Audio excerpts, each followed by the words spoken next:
সম্মানিত ভাইয়েরা আমার, একজন মানুষ যখন দুনিয়া ছেড়ে চলে যায়, একজন বুড়ো মানুষ দুনিয়া ছেড়ে চলে গেল, খুব খেয়াল করে শুনবেন। আল্লাহ রাব্বুল আলামিন পবিত্র কোরআনে বলছে, ও মুমিনেরা, এই জান মাল আমার আমি তোমাদের কাছে আমানত স্বরূপ রেখেছি, আর তোমাদের ইচ্ছাকে আমি কিনে নিয়েছি। সুতরাং যেখানে ইচ্ছা সেখানে এই জান এবং মাল তোমরা কখনো ব্যয় করতে পারো না। একজন বড় মানুষ দুনিয়া ছেড়ে যখন চলে যায়, কবরে যখন আমরা রাখি তখন কি বলি?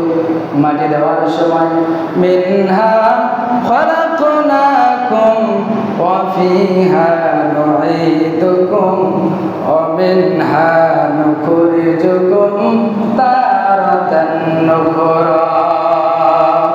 এই মাটি দ্বারা তোমাকে সৃষ্টি করা হয়েছে, এই মাটিতে রেখে গেলাম, এই মাটি থেকে তোমাকে আবার দেওয়া হবে। এটা বলি কি বলি না? যখন আমরা কবরে রাখলাম, ওই বান্দাকে আমরা বলি বিসমিল্লাহি ওয়া আলা মিল্লাতি রাসূলিল্লাহ। এইবার ওই কবরে রাখার পরে ওই বুড়ো মানুষটাকে আমরা যখন কবরে রাখলাম, তখন আমরা বললাম আল্লাহর নামে তোমাকে রাসূলের দলে উঠায় দিয়ে গেলাম, ঠিক কিনা? বন্ধুগণ আমার, নলেজ দিয়ে শুনে এবার এই জীবন এবং এই মালের মালিক হলেন আমার আল্লাহ রাব্বুল আলামিন। ওই বুড়ো মানুষটার যৌবনকালে, ছাত্র জীবনে, শিক্ষকতা জীবনে, রাজনীতি জীবনে সে কোনদিন আল্লাহর দ্বীন এই জমিনে কায়েম হোক এটা সে চায় না। কোরআনের বিধানে জমিনে প্রতিষ্ঠিত হোক ওই বুড়ো মানুষটা সে কোনদিন চায় না। সে সারা জীবন ইসলামের বিরোধিতা করেছে, সে সারা জীবন কোরআনের বিরোধিতা করেছে, সে সারা জীবন এই জমিনে আল্লাহর দ্বীন প্রতিষ্ঠিত হোক এর বিরোধিতা করেছে, সারা জীবন আলেম ওলামার বিরোধিতা করেছে, সারা জীবন ইমাম সাহেবের বিরোধিতা করেছে, সারা জীবন মুয়াজ্জিনের বিরোধিতা করেছে। আল্লাহর দ্বীন এই জমিনে প্রতিষ্ঠিত হোক সে কোনদিন চায় না। সে সারা জীবন স্বৈরাচারের সাথে সহযোগিতা করেছে।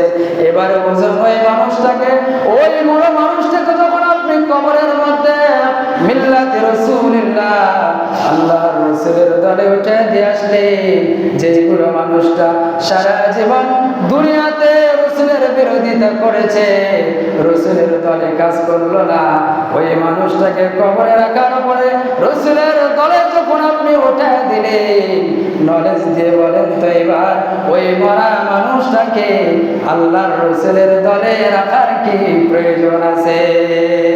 ঠিক কিনা? আল্লাহর রাসূলের দলে আমার আপনার নবী ওই ব্যক্তিকে, ওই পুরো মানুষকে নিয়ে কি করবে যে সারাটা জীবন কোরআনের বিরোধিতা করেছে, রাসূলের বিরোধিতা করেছে, ইসলামী আন্দোলনের বিরোধিতা করেছে, মৃত্যুর পরে আপনি তাকে রাসূলের দলে উঠায় দিয়ে আসলেন।